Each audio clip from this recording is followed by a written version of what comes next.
Alrighty, welcome back, ladies and gentlemen, to some more Pokemon Brilliant Diamond. Today, we're finding out what's happening in Lake Valor. And coincidentally enough, my wife is also finding out what is going on in Lake Valor. Because as we're both, as I'm playing, she's playing, we're both playing. And we're both making our way. The difference is, I have fly and she doesn't, so... yeah, I get to make my way there faster. Let me just smash some Bidoofs over this, I looked for fly. Anywho, so yeah, last time, what happened last time? I think last time I talked about the NFL playoffs and, the championships and all that. I embarrassed myself talking about all that stuff. But today, no, today is different. Today... what do I gotta talk about today? Oh, I actually have plenty of things I could talk about. One of the first things is The Promised Neverland. Oh, yeah, Twin Leaf Town. Yeah. Look at all these Magikarps just slowly dying. Is weakly flopping about. Yeah, this Magikarp is on the verge of death. You might want to call the authorities on that. Oh, I guess I'll fight them too. But yeah, anywho, in the last two episodes, I went on a bit of a tangent about IB, and I also talked about the playoffs. Today, though, I want to be a bit lighter, if that's the right words. I'm going to be talking about my experience watching The Promised Neverland. Well, not watching. I'll get to that too. But mostly reading The Promised Neverland. Now... The Promised Neverland, if you don't know, which I highly recommend you go watch, is about these kids, right? And wait, what did they send? Wait, what's being sent out? Oh, it's just a Kroger. It's okay. So the Promised Neverland, right, is about these kids, and they live in this house, right? And in this house, they do like these tests, and they make sure they got these absolute massive brains. And they're orphans, right? So these kids are orphans. Oh, by the way, major spoilers. I'll put like a gigantic spoiler warning thingy. So yeah, keep an eye out for that. But so The Promised Neverland is about these kids. They live in this orphanage, and they're like, oh, we're doing all these perfect test scores so we can get shipped out to a nice and loving family. Yada yada yada. And then one day their friend gets sent out, right? And they're like, oh, our friend forgot her stuffed bunny animal thingy. Let's go take it to her. Surely she couldn't have gone far by now. And so they go to like this gate thingy, right? And then they're like, oh, I think her name was Connie. They're like, oh, Connie, here's your thingy. Here's your stuffed animal.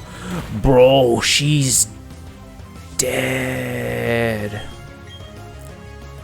And then from there on, everyone's like, what happens when they get sent out? So, like, it's a plot twist. Trust me, it's huge. It's like, well, what's happening? All right, so like the three main characters are you got Emma, you got Norman, and you got Ray. They're like the chillest dude. And you got homeboy Phil. All right, this man is a national. He's you. This is a face you must protect. I'll throw a picture of him. Bam! Right now, look at this face. You gotta protect this face. This is a good boy. So you got homeboy Phil too, and they're like the three major people. Oh, you also got like and who cares about the other characters? It's about Emma, Ray, and Norman. All right, so you got them three. And they're like, oh, this doesn't seem right. And then everyone's like, what are you talking about? This seems normal. And then they're all held together by their quote-unquote mom.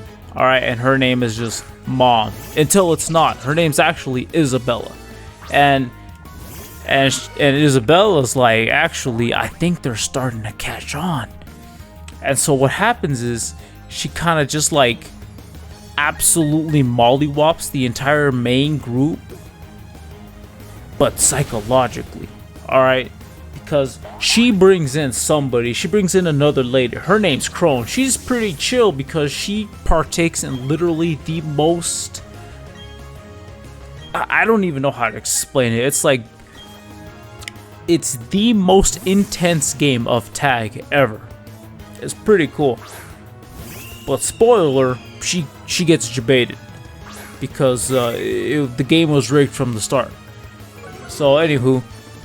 long story short, the kids are like, hey, we're kind of getting got here, so let's escape. Alright, so the kids are like, alright, let's escape. And they start planning everything, right?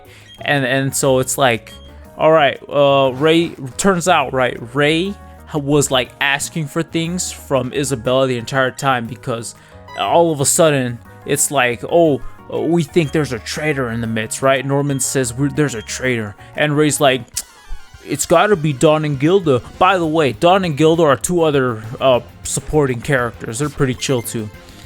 But so it's cool how it works out in the manga, because you're kind of just like reading, and then you see like Dawn and Gilda, well, mostly Gilda, talking to like Sister Crone, and she's like, well, Crone's like, oh, if you tell me the secrets, I won't, you know, tell on you.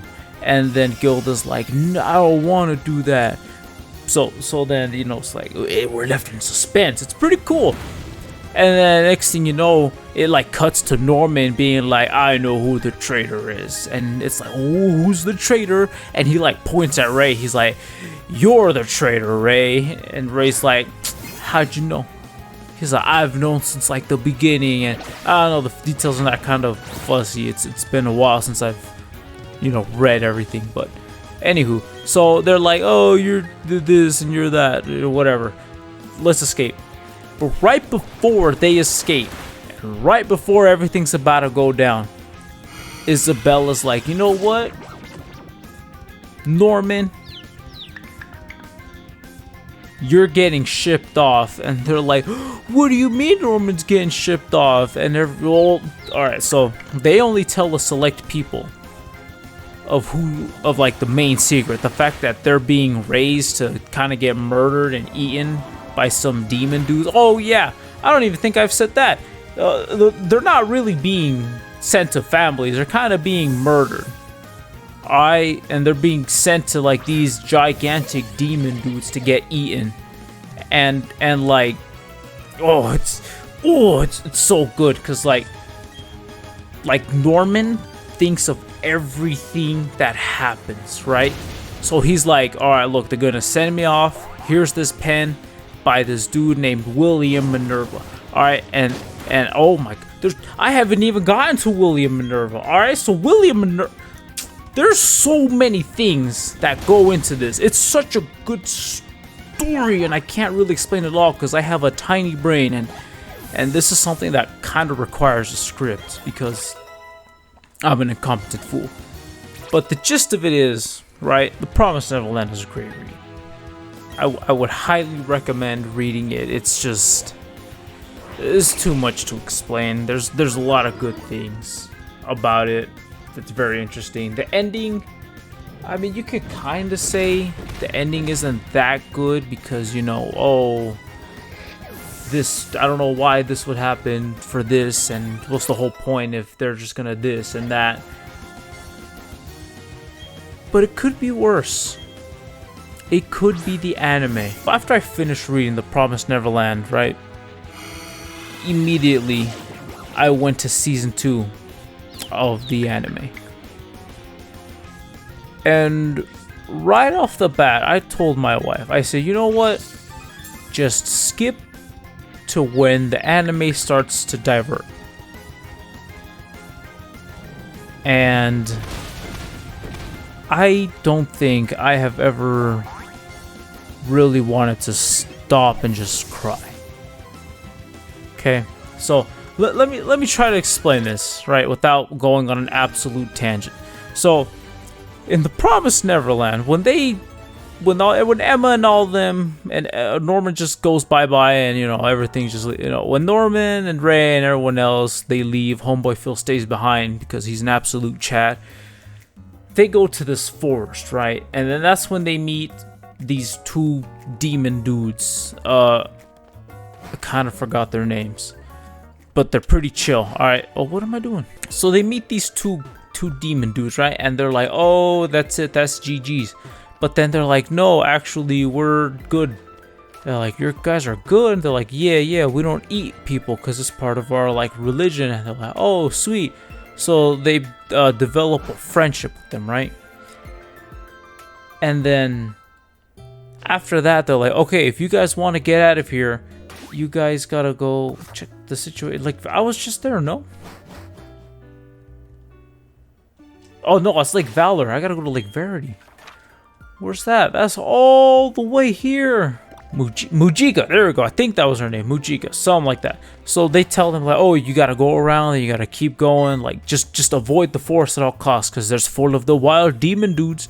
And so they're like, all right, cool. So they go and they do that, and then right, like they find this bunker, right? They find a bunker, and then they go in it, and everyone's like exploring, and they're walking around, and then Emma and them go into this one room, and there's this dude right there that's like threatening to like kill them all. Like he's got his gun pointing at them.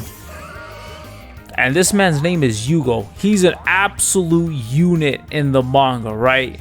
He does so much cool stuff, and he like sacrifices himself for the gang. Oh, absolutely touching.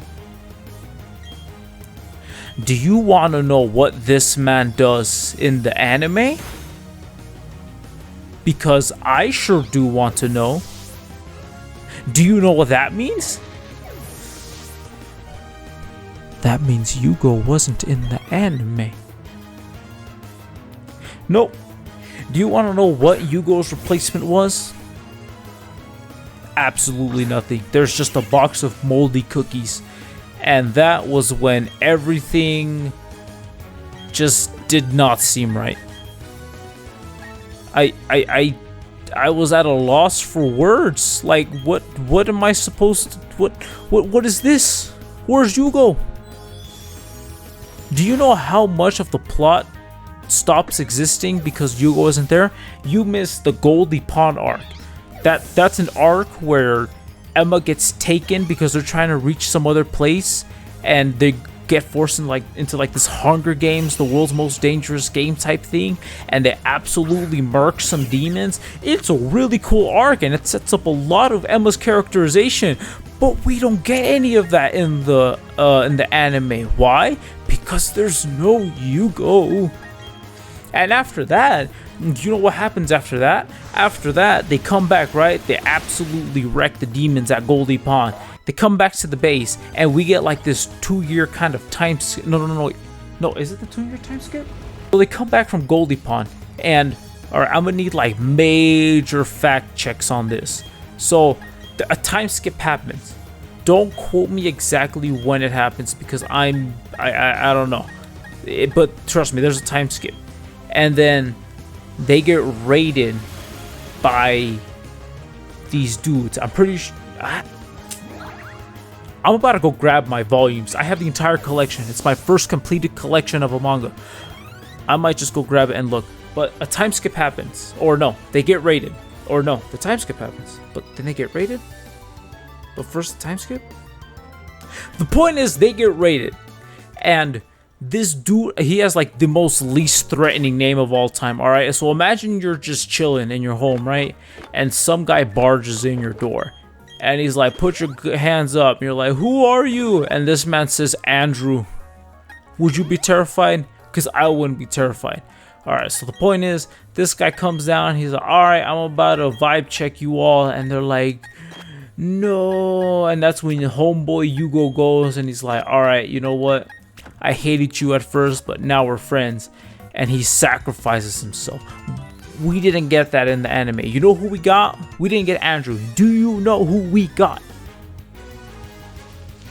We got soldiers 1, 2, 3, 4, and 5. No Andrew, no tension, no nothing. The amount of disappointment is real. And then, no. Yeah, that's right. Then the time skip happens. Because next thing we know, like the next episode, where are they? Who knows? they're literally all just kind of vibing, just blending in with people in the demon city. And it's like, wait, when did this happen? And they're like, oh, they're just walking around, and instead of their hideout being, all right, I'm jumping around a lot, and I know it. I'm gonna look back at this when I'm editing, and I'm gonna be like, what are you talking about? But that's just how different the manga is from the anime. Because in the manga, right, they do their little, oh, we're gonna explore the cities, we're gonna come back, we're gonna get information, and we're gonna go out, we're almost gonna die, and the next thing you know, these dudes come up. These dudes come up, and they're like, hey, yo, we know you guys. And they're like, what? They're like, yeah, William Minerva's been asking for you. They're like, William Minerva? We thought he was dead. They're like, no, William Minerva's alive and breathing. They're like, wow, that's pretty cool. All right, so like, they're like, oh yeah, Minerva's alive. And so they're like, these guys are like, oh, come with us. And they're like, oh, cool. But just before this scene, we get another scene where some dudes go and they blow up other farms because, yeah, there's more than one farm.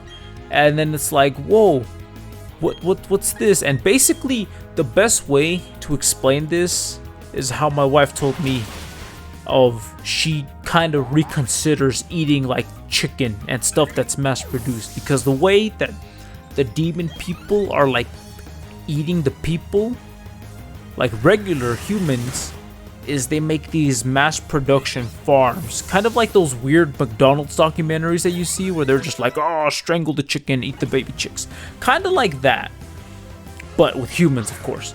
And it is weird. But anywho, the guys that destroyed that farm come to this farm, and they're like, yo, William Minerva's looking for you. They're like, all right, bet. And so they follow these guys, and they're like, oh, here's this gigantic old demon base, but nobody comes here anymore, so we can go ahead and use it, right? And so they're like, oh, I bet. And so they're like, oh, the boss wants to talk to you guys. They're like, the boss? Cool. So they go in. It's homeboy Norman. And the shock of this was like, whoa, what is that? And then like Emma and Ray, they're like, oh my god, it's Norman. And then they go and they like hug and stuff, and Norman's like, actually, I wasn't killed, I was sent to another farm. And then you get a flashback of Norman at his farm. It's called Lambda, and they do a bunch of experiments and stuff like that. And one of the guys that was in Lambda ended up in the Goldie Pond arc, and his name was Adam. He's like this big buff baby dude. He's technically only like 4 years old, but because they did so many genetic things on him, he's like the Rock, basically. Absolute unit. And so anywho, so they build the so you know, that's how Norman's introduced back into the story. You want to know how Norman's introduced in the anime? Cause I wish I didn't. Okay, so let me tell you exactly how it was when I was watching the anime, right? So, you know how I said that there was like that time skip? Well, in the anime, there was the time skip, you know, yada yada, soldiers 1 through 24. No tension whatsoever. We get the time skip. Oh, look, there's people here, yada, whatever. We're blending in with the demons. Our cool base isn't, you know, Norman's home. No. You know what the base is in the anime? It's a weird temple that they were looking at to try to get information to find like this deity dude who originally made a deal with humans and the demons to not kill each other. I'll get to that eventually, trust me. So that's their base. It's some random temple. And then so they start like oh, we gotta go find more information about stuff, and they're like, all right, cool, we'll send Emma and the others on this. And they're like, these two little kids are like, oh, we want to go too. And Emma's like, and then they're like, you can't go. They're like, yeah, we can. They're like, all right, fine, for some reason. And so then we get this random side plot with two random demons and the random sick dying kid or something like that. And then, why did I use SmackDown? I didn't even get to choose. Oh, they switched up Pokemon, that's right. So we get this random side story of these two demon dudes, and then they're just like, oh, I smell a human. and then Emma and the gang go out grocery shopping or something, and then they drop their groceries in front of these demon dudes, and then the demon dudes are like, hey, you dropped your groceries, and then they're like, hey, wait a minute, they're like,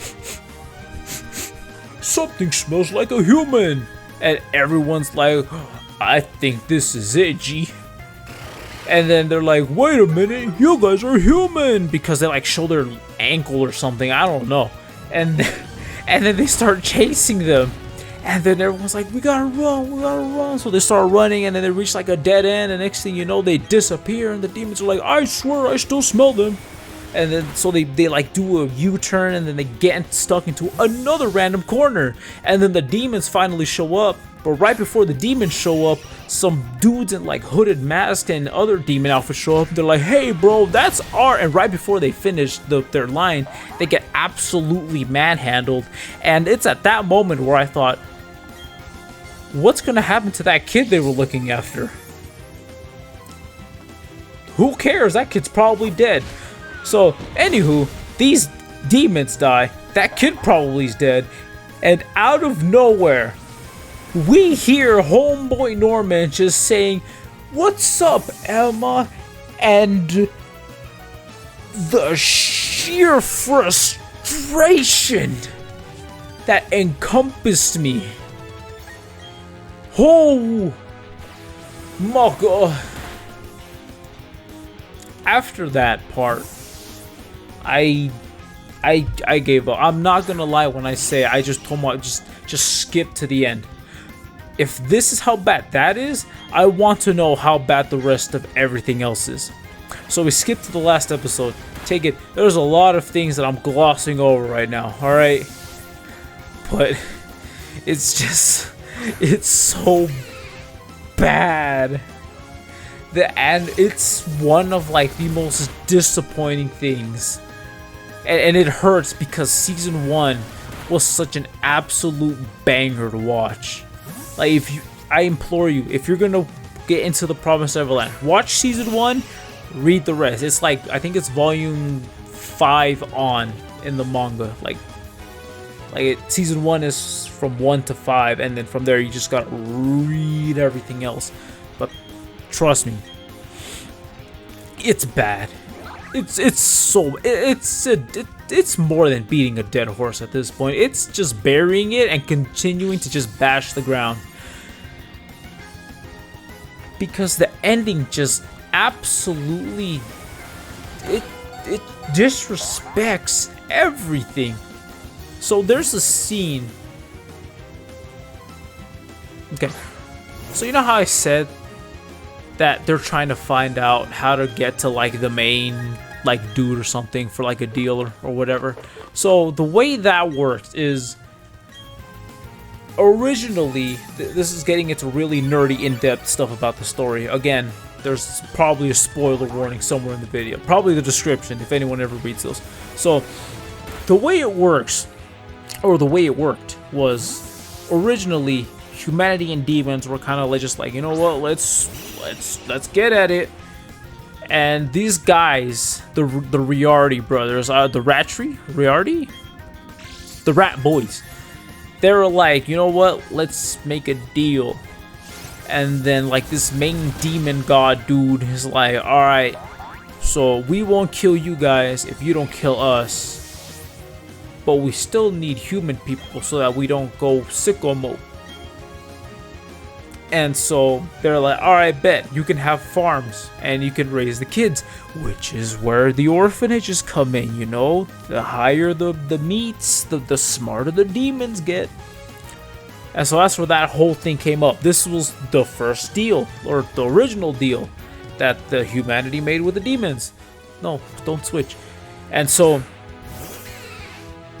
the plan is to make a new deal. That's Emma's plan. She doesn't want everything to go to heck, alright? She doesn't want Norman to go and absolutely make the demon race extinct. She doesn't want that. She wants resolution without fighting. That's her goal. Norman wants everyone to just die. Alright? But that's not what Emma wants. So Emma's plan is to make a new deal without any of that, yada yada yada. But to make that, they have to go to a certain place and have to do a certain thing. But the thing is, while there was like entire chapters dedicated to this in the manga, do you want to know how much time is taken into this for the anime? There's like a 20-second still frame of Emma talking to this demon lord. And it's not even, there's no dialogue. There's just music, a picture of Emma and the demon dude. That's it.